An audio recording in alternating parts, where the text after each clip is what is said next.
Yo, what's going on? Push the Tempo podcast over here. You feel me? It's your boy Aray, and I'm with my guy Kyle. And today we're going to be talking about the second round of the playoffs.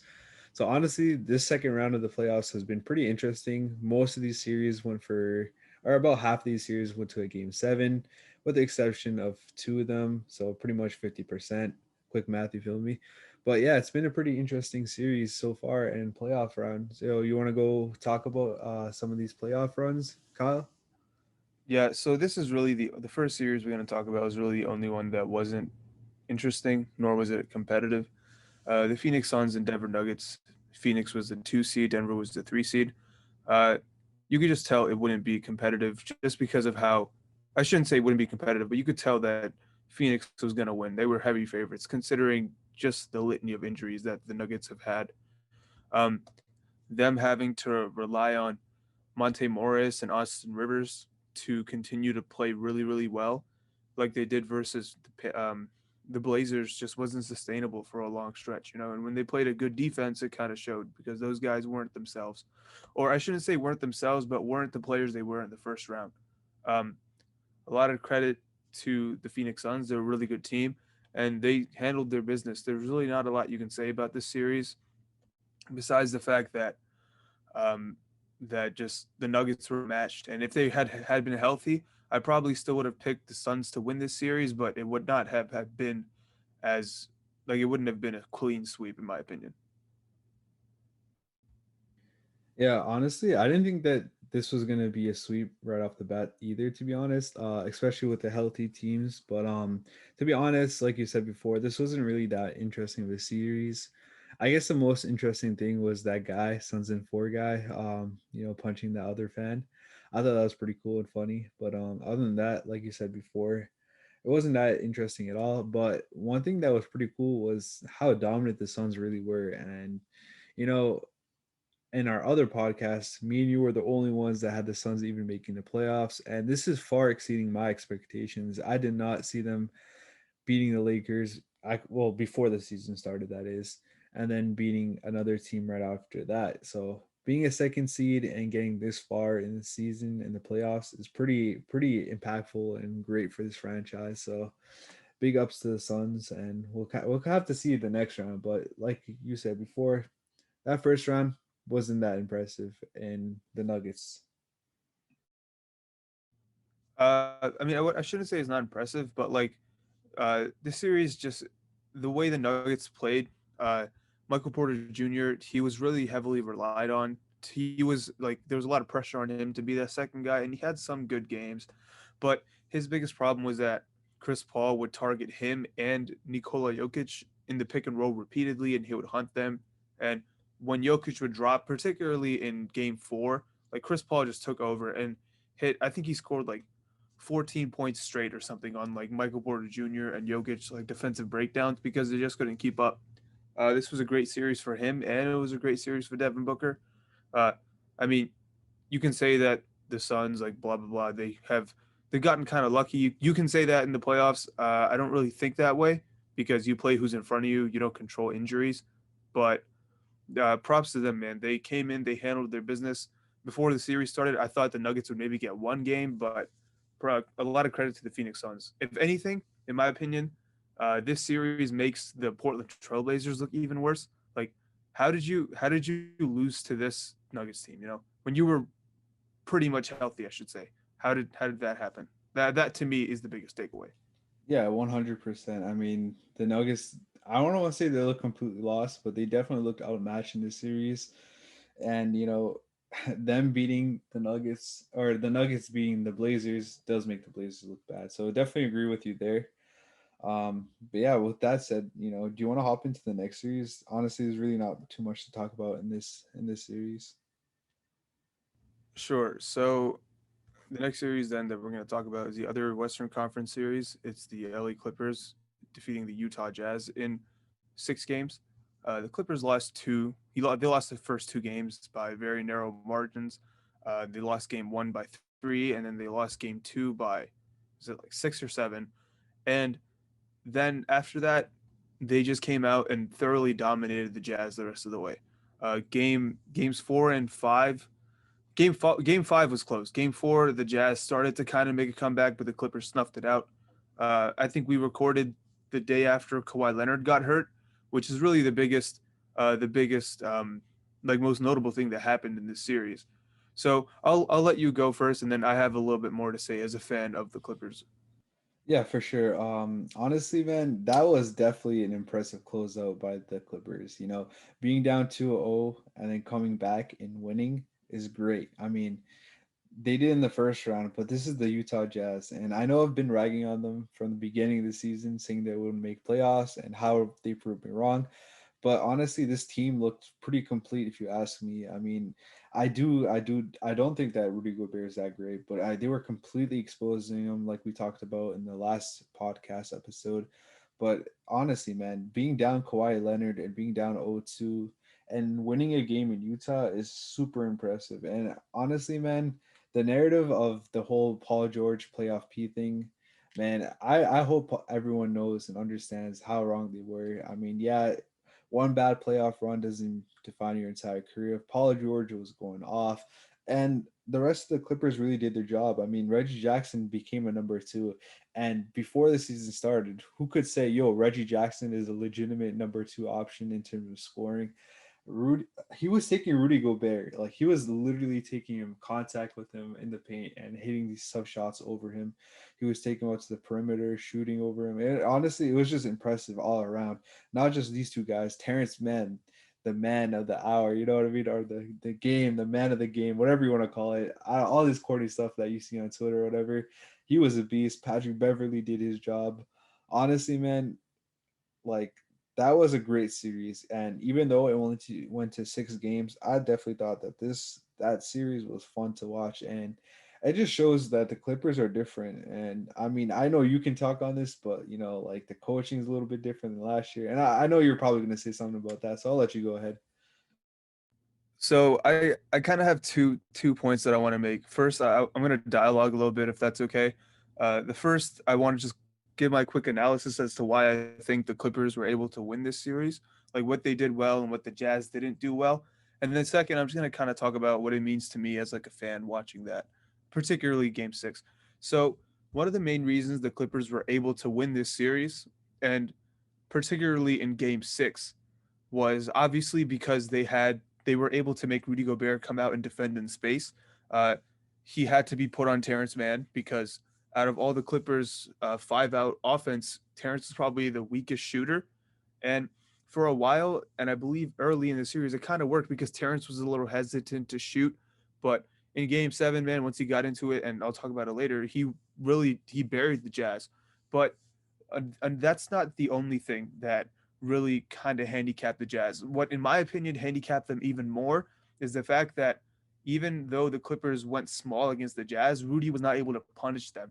On the offensive end, his offense is really limited to lobs, dunks, and uh, offensive rebounds. Like there were stretches in games five, I believe it was either game 5 or 4, where he had a really nice stretch where he got like 3 or 4 offensive rebounds and scored like 6 to 8 points in a row. But you're not going to dump the ball to him in the post and say, go score for us.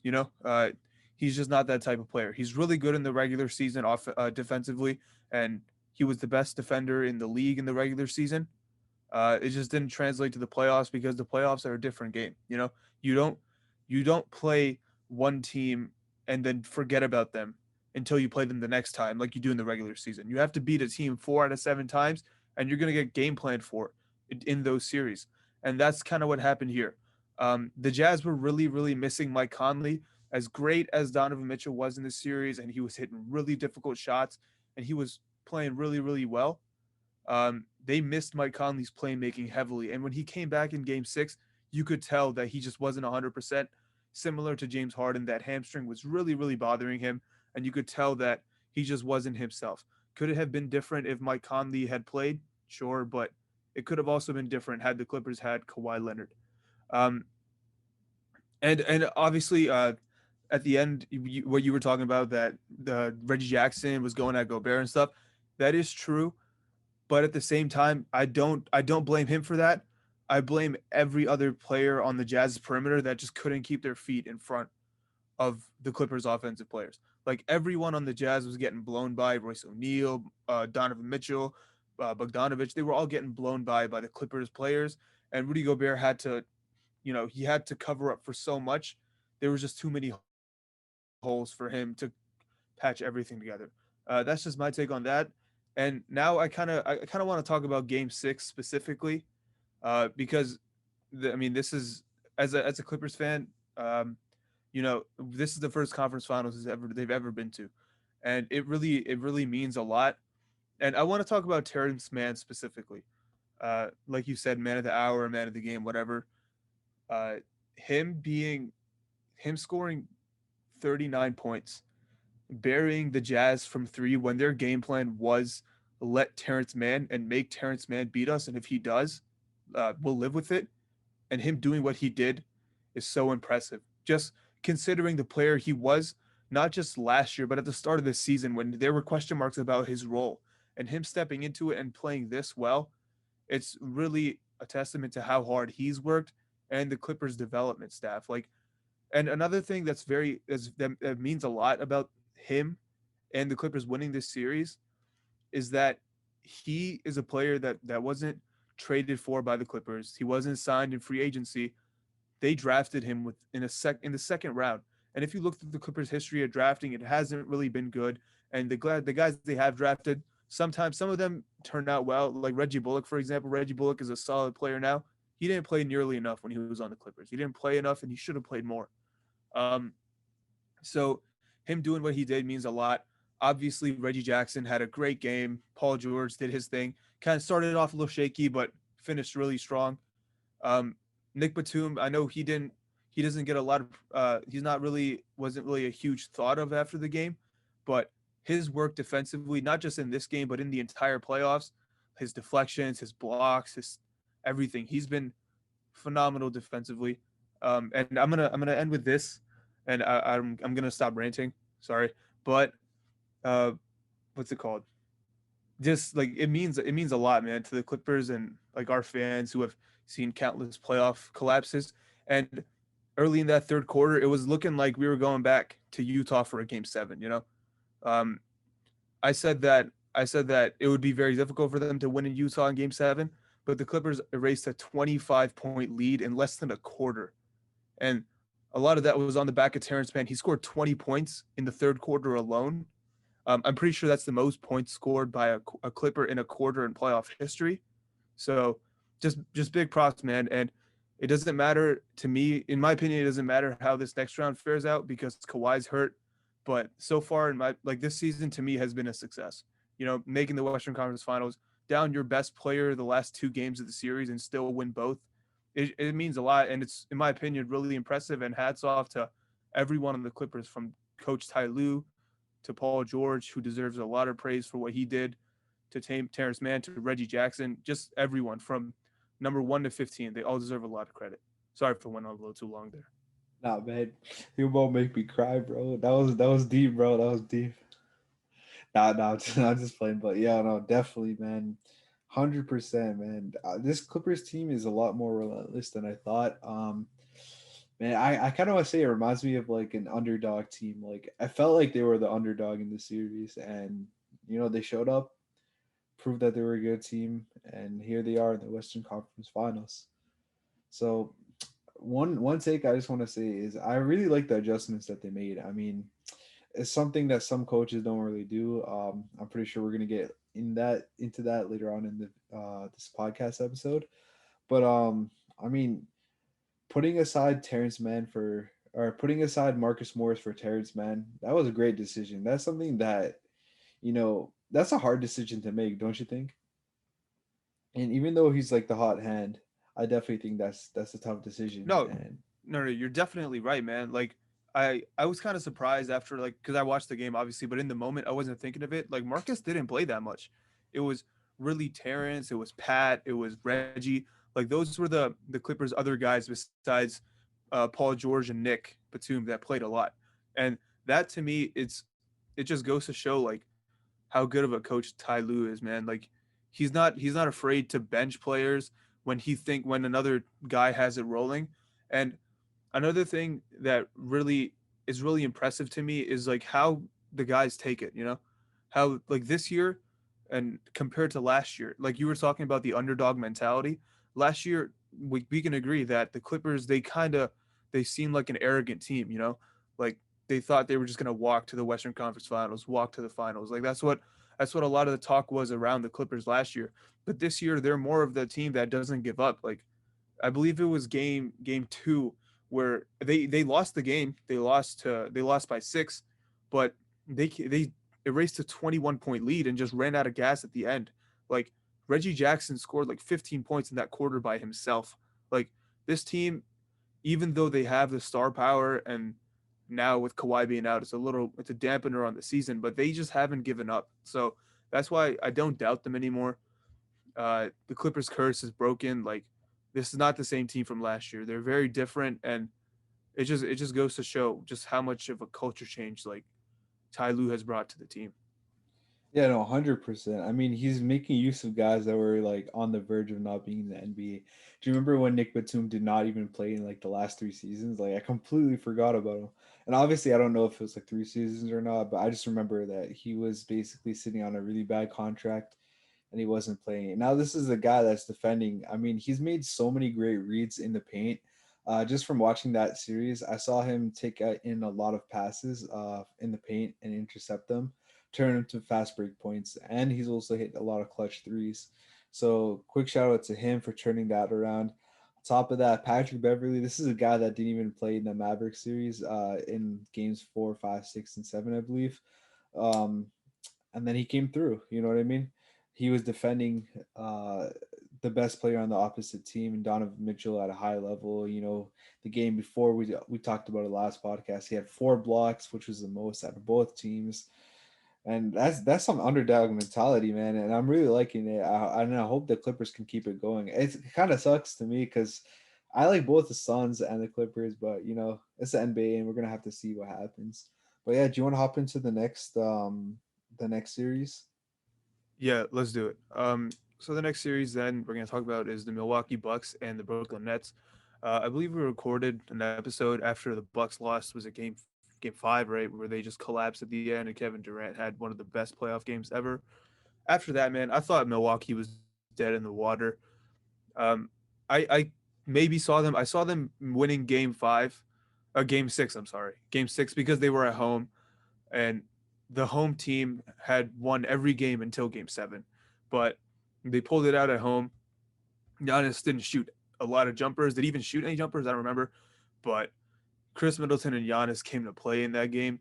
Yeah, Giannis didn't shoot a single three in that game. Him and Chris Middleton came to play. Chris Middleton had 38 and 10. Like he played an amazing game. Giannis, like I said, dominating in the paint, doing his thing. And the Nets just weren't able to keep up. They were held to 89 points, which for the Nets, I know Kyrie's out, but it's kind of surprising that they didn't score that much. Yeah, and then they were able to pull it out in Game Seven.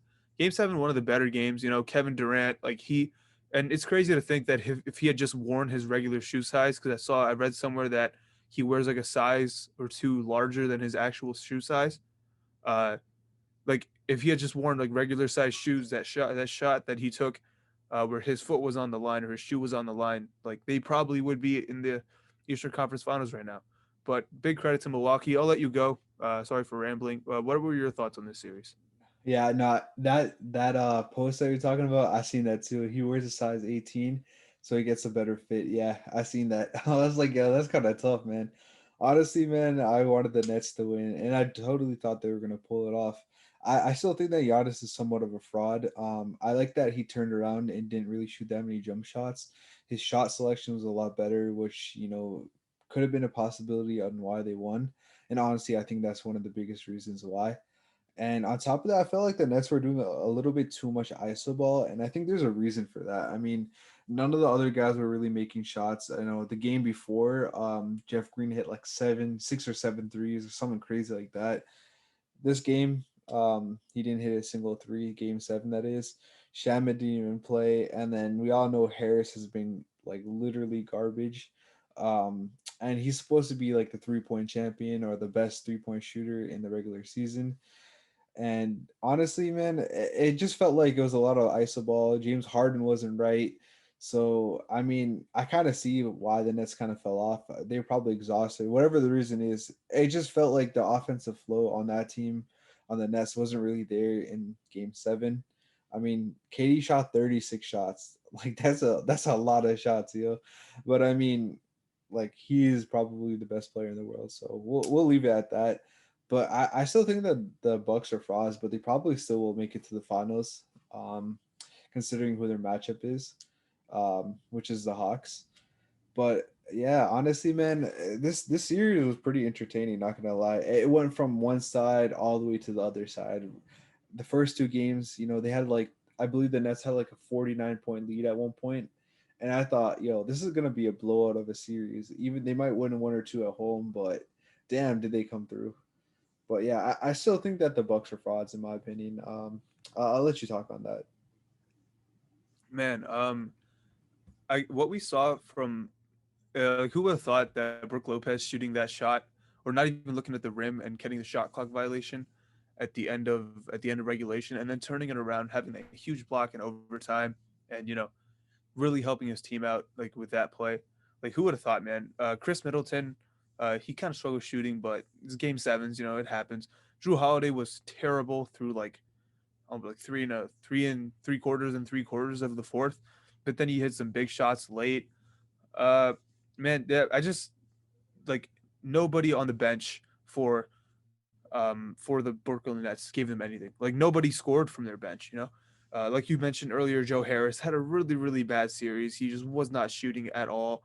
Was not playing well. And the Bucks, they got I believe it was 11 points from Pat Connaughton. No, 9 points, and that decided the series. The Bucks won by 5. So credit to Milwaukee. I thought they were dead in the water after game 5, like I said, but credit to them for not just winning at home because they did that before, but winning on the road in Brooklyn in a very tough game versus Kevin Durant. I get James Harden wasn't right, but against Kevin Durant, who's either the best player in the playoffs or second best, yeah, big props to them, man. And if James Harden had been fully healthy, who knows? Maybe he still just didn't look right because the hamstring.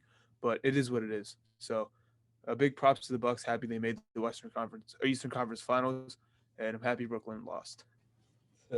Yeah, one thing I just want to quickly mention is I like how Giannis turned it around though. Like he was shooting through the first 7 or 8 games, like 13% from three, with like I don't know 3 or 4 shot attempts, or maybe even more than that from three, and then to turn it around. And I know he didn't really shoot in one game, and then after that in the final or game seven he shot 2 of 6, which still isn't amazing, but it's not terrible.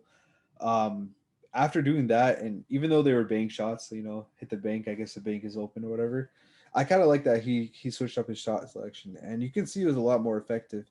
you know I just thought that this game was kind of weird, you know what I mean? Like it was a really outlier-ish game. Like Middleton went off, and that's something that we can see from time to time. Drew Holiday, like he was started off, I believe it was like 216 or 217. That's something that we don't see often with Drew Holiday. I just felt like this was a really weird game, don't you think? I mean, that's kind of what happens. Like game sevens, anything can happen. Uh, like that's what it is, man. Like it's really the players on the margins that decides game sevens because the star players more than likely usually show up in game sevens. It's the players in the margins that really decide it. Like for example, man, in like game 7 of the Eastern Conference semifinals, Toronto and Philly, everybody knows when Kawhi hit that shot. Obviously, Kawhi played really great, but a guy that I'm pretty sure nobody outside of Raptors fans remembered played really well in that game is Serge Ibaka. He hit some really big threes, and that's kind of how game sevens are usually decided. It's by the players, the outlier players that nobody really thinks of that step up in that moment, and they usually are the ones that swing the tide. It's not something people want to talk about. They always want to talk about the best players and stuff, but a lot of the times it comes down to those other guys. Yeah, that's definitely fair, and that's a good take too, because if you look at the stat sheet, nobody scored on the bench. There was 0 bench points for the Nets, literally 0 points. And I mean, yeah, they allocated a lot of minutes to starters. I mean, Durant played 53 minutes, Harden too. I don't even think they sat. Bruce Brown played 52 minutes. But none of those other guys stepped up. So that's honestly that's a really good take. But yeah, do you want to hop into the next series, or you got something else to say? No, I do want to hop into the next series, very much so. My S- man, yo, So, rest. so the Atlanta Hawks pulled it out versus the Philadelphia 76ers. I believe the last time we discussed, you asked who do you think will win this series. I went with the Hawks. You went with the Sixers. You said the Sixers are just too talented to lose to the Atlanta Hawks. It turns out I was right. And do you want to know why I picked the Atlanta Hawks to win this series? Man, I'm about to spoil it right now. Doc Rivers. Look, man, Doc Rivers coach teams are quitters. The Lob City Clippers, like I'll admit it, man, they didn't have the toughness and the never give up attitude that other teams have, you know? Um, and that's what happened, man. The 76ers, they crumpled under the pressure just like every team that Doc has coached since 2010 has done. So that's why I picked the 76ers, but I'll let you go first. Why do you think that the Hawks were able to pull out the series? I mean, to be honest, there wasn't like I mean, this is like the kind of the common thing, but there really weren't any adjustments. And honestly, I think it's really that straightforward. And I think right now the media and even Doc Rivers right now and pretty much the entire Sixers organization is gonna kind of blame Ben Simmons for whatever it is, passing up layups or whatever it is. But I still think that he wasn't that bad enough to like kind of alter that series that much. I just think most of it should be on Doc Rivers and the players as well. I mean, it is what it is. They lost to the Sixers, sorry, to the Hawks, but you know, it wasn't a great performance, and it could be that mentality that you're talking about, that kind of give up and quit kind of mentality. But I mean, when you're gonna let Kevin Horter in Game Seven punish Seth Curry without doing anything and let him do that for like the entirety of the game, it's just like, bro, what are you doing, yo? You got to do something. You know what I mean? It's not only that, man. I think at one point in the series, Doc Rivers ran out a lineup of Ben Simmons, Matisse Thybulle, and Dwight Howard. It's like, look, man, Doc Rivers he has forgotten more basketball than I will ever know. Like he has that much basketball knowledge, and even I know that if you put a lineup with three guys who are non-shooters out there in a playoff game, like you can nowadays you can't even manage to have one guy be a non-shooter in the playoffs. Like we just saw that with Ben Simmons again, but you run out three of those guys that can't shoot, like it's just a recipe for disaster, man. And the Hawks, and I don't want to make it sound like we're just saying that the only reason the Hawks won is because Philly collapsed. No, man, the Hawks deserve a lot of credit. They pulled out, I believe it was game 4 that Philly choked, right? Game 4 and 5, right? They choked an 18-point lead in game 4 and then a 16-point lead in game 5. But the Hawks, a 26-point lead in game 5, sorry. But the Hawks deserve a lot of credit, man. It's not easy to come back and win playoff games on the road like that. Like in one of the games that they played. Them doing that is really, really impressive and deserve a lot of credit. Trey Young, like I said in the last time we recorded, is that he's really proven a lot of us wrong. And the thing with him that makes him so deadly is that when he's not scoring and he's struggling to hit shots like he did in game 7, like he kind of got it going towards the end, hit some really big shots, but he was getting his teammates involved the entire game. And it's not just his assists because he had 10 of those, but it's everything else that he does. It's the attention that he attracts that leads to secondary assists for him. It's just he's a very impactful player with him being, even though he's undersized and he at times can struggle to score, but for himself, but what he does for others on his team is what really made the difference to me. No, definitely. You could see that in Game Seven. Like literally, like I forget what it was. It was something like as bad as Drew Holiday shot. It was like maybe like 1 for 17 or something crazy like that. It was But five for again, 23. Or do you talking like about like how he started? It was like yeah, how he two for started. like 15 or something. Yeah, something crazy like that. Some Drew Holiday numbers, and he was able to still impact the game and change it up. And honestly, that's pretty impressive. But one thing that you mentioned was the Sixers collapse, and honestly, there was a little bit of a collapse. I mean, you could tell there's a little. I don't want to say toxicity, but there wasn't something right going on. I mean, Tobias Harris with that huge contract, and I guess if your last name Harris, then you suck at ball. That's just what I felt like after watching Joe Harris and Tobias Harris kind of sell out. And then, we got Embiid having 8 turnovers, and then he was just charging and barreling into players, and it just didn't look systematic. You know what I mean? It didn't look like they were a first seed at all. You know what I mean? And then on top of that, you got um, Seth Curry being your second best scorer, and I don't know, it just felt really kind of iffy, and the team didn't feel like the team that we watched during the regular season. And like you said before, regular season is different than the playoffs because you can make adjustments.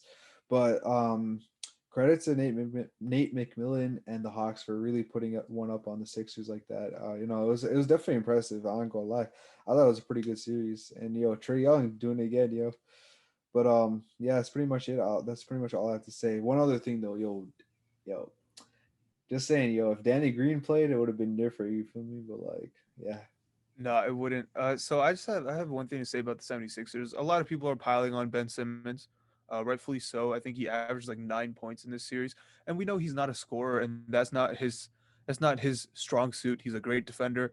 He's slightly overrated in my opinion as a playmaker. Like passing is not the only part of playmaking. It's your off-ball gravity, what you can do for others in the half court. Like he's great in transition, but he's not like a genius in the half court like Draymond Green is, for example.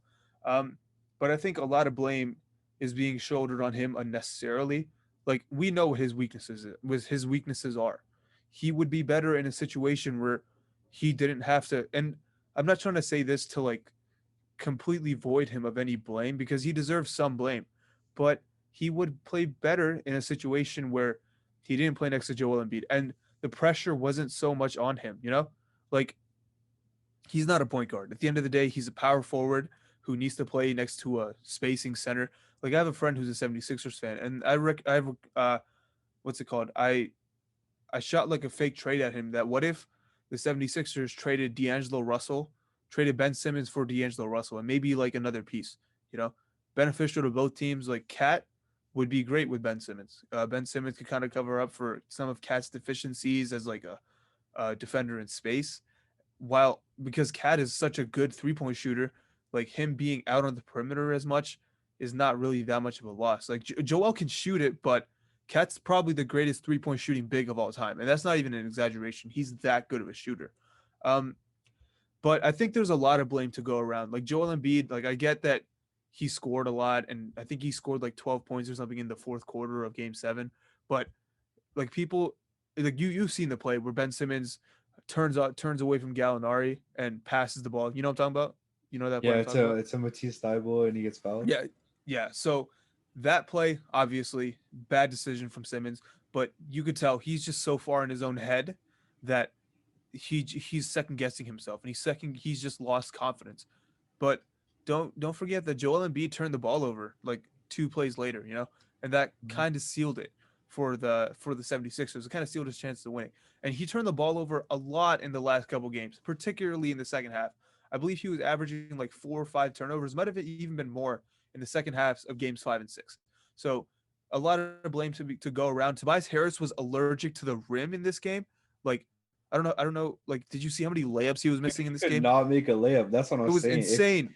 If your last name Harris, you can't make a layup, bro. That's what it felt Bro, like, that for was real. crazy to me, bro. And he gets paid $180 million. Like he was look, one of the main reasons that he has such a good regular season this year is because that he would go out and when Ben and Joel would sit, he would be the primary option against second units. That's one of the reasons he was so good in the regular season, was because that he would be able to just like kill against like opposing team second units. So I just want to put that out there. Again, I don't want to make it sound like this is just the Sixers collapsing, even though it is. They did collapse again, a Doc Rivers led team. But the Hawks deserve a lot of credit. And man, we were talking about it that there's going to be some changes in Philadelphia, whether it's likely probably Ben Simmons.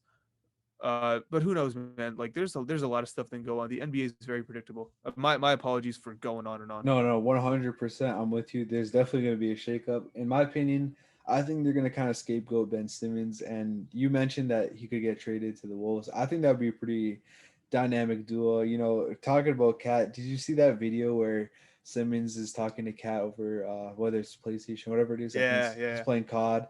He's like, "Oh, who do you play?" And he's like, "The Hawks." And he's like, "You're good." Damn, that's pretty ironic. But yeah, the Hawks ended up being Sixers in 7. Well, yo, all right. Before we end this podcast, do you want to do predictions for the next round?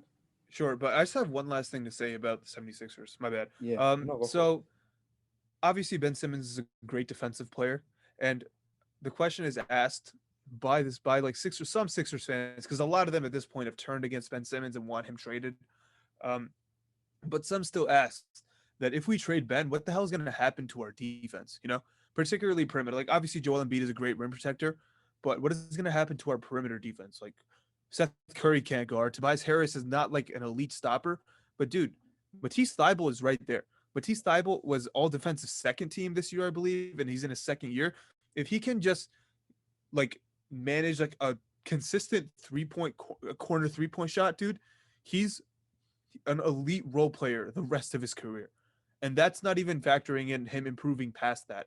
Like he has the potential to be an all-time level wing defender.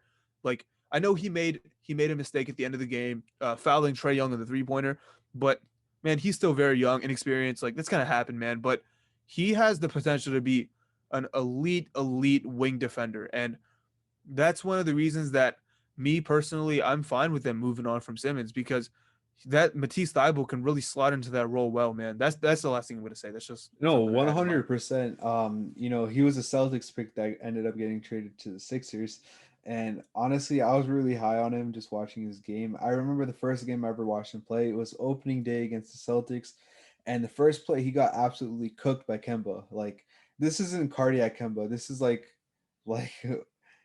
cardiac arrest Kemba, where he's like garbage. You know what I mean? Chronic knee Kemba. Chronic knee. There it is, where he's like garbage. He got absolutely cooked.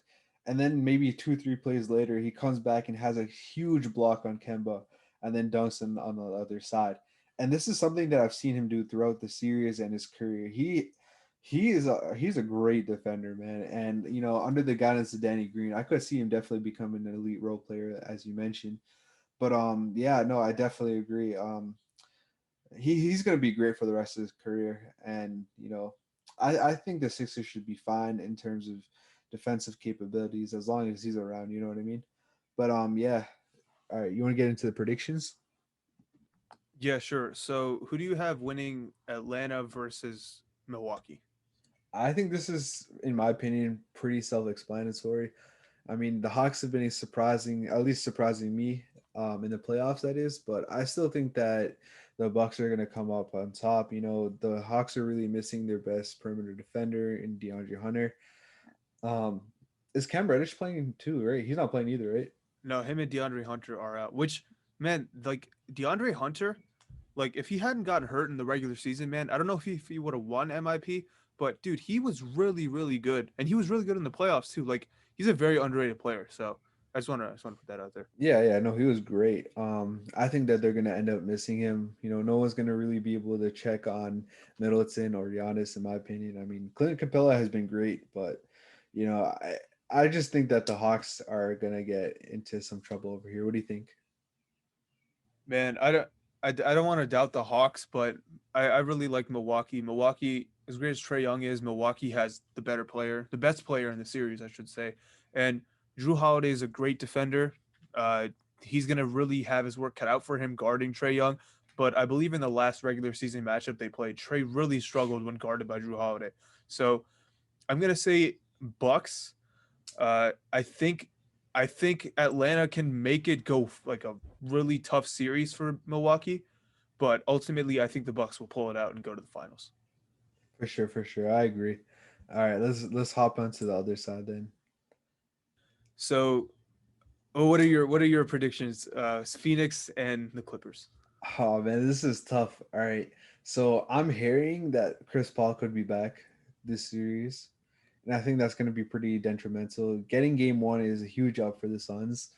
And then on top of that, I also heard that Kawhi is going to miss games one and two. Does that mean, is that like some foreshadowing that he's going to come back, or is that just like, he's out games one and I two? don't I don't think so, man. I'm skeptical of him returning in this postseason. If he does and he's healthy, like that's the main thing. I don't want him to come back and rush back and get injured again. But if he's Hmm. fully healthy and they can somehow manage to split in Phoenix, like I think the Hmm. Clippers have a chance. But the Suns are really good, man. Like we talked about it earlier, the Suns are an amazing team. They're really well built, and Chris Paul being out, like Cameron Payne, like, can we just take a moment to appreciate how much he's improved as a player? Like, he was one of the worst players in the league at one point, and now he's turned himself into a really, really good player. So, the Suns are a really good team. Devin Booker had a phenomenal game in game one.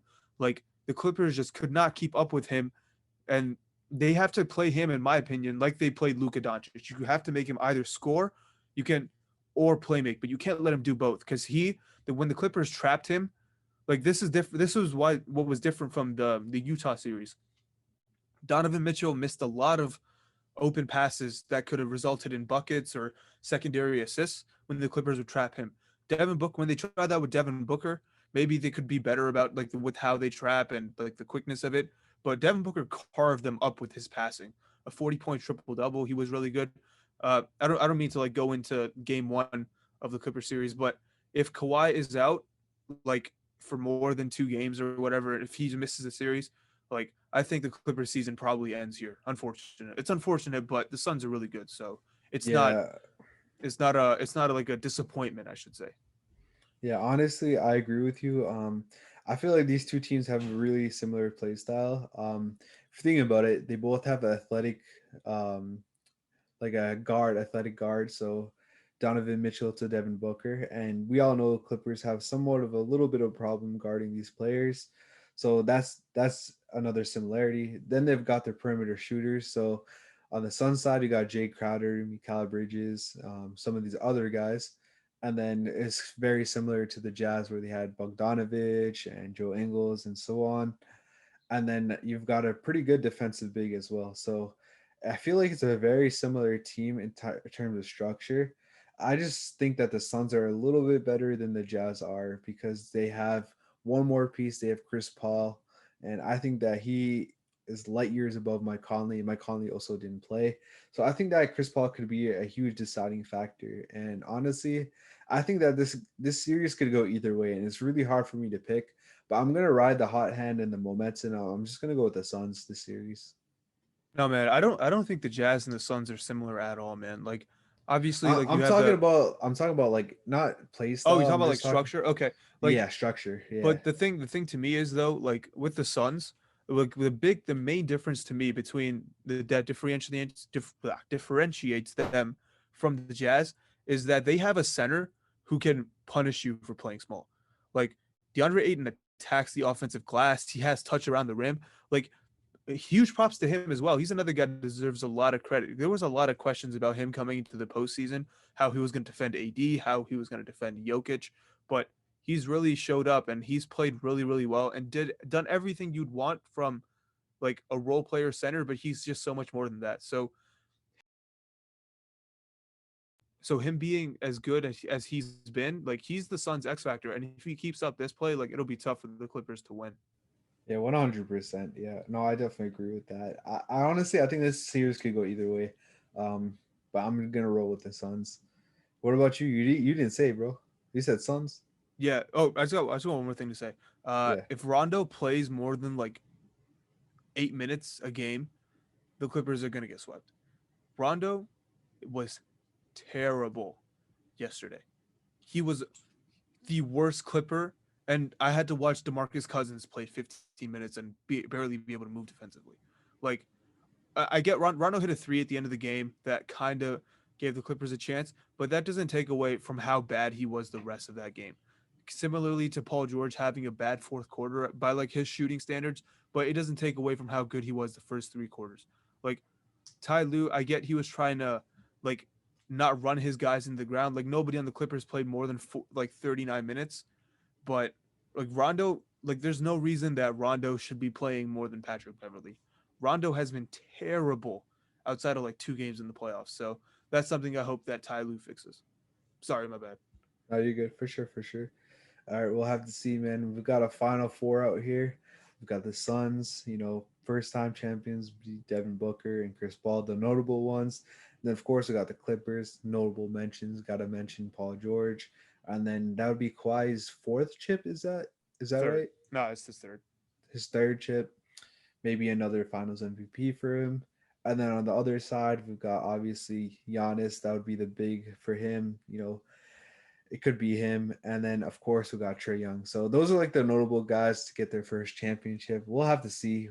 I can't believe these are the final four teams though. I didn't think it was going to be these final four teams. But yeah, with that being said, you want to call it for this episode? Yeah, I think that's enough for today. We went a little long. Word, word. We'll definitely talk about this next week. So, guys, if you guys want to see more of our podcasts and episodes, definitely check us out at Push the Tempo Podcast with Aray and Kyle. We're on pretty much any streaming platform that you guys use, Google Podcasts, Apple Podcasts, Spotify, pretty much anywhere. We're also on YouTube if you want to check us out with some gameplay. We got some nice 2K videos as well as some Brawlhalla, Call of Duty, whatever games you guys are looking for. We have that in the background. And if you guys want to be featured in our video, leave a comment or a hot take, and maybe we'll talk about it. So, with that being said, it's pretty much it. And we'll catch you guys in the next podcast.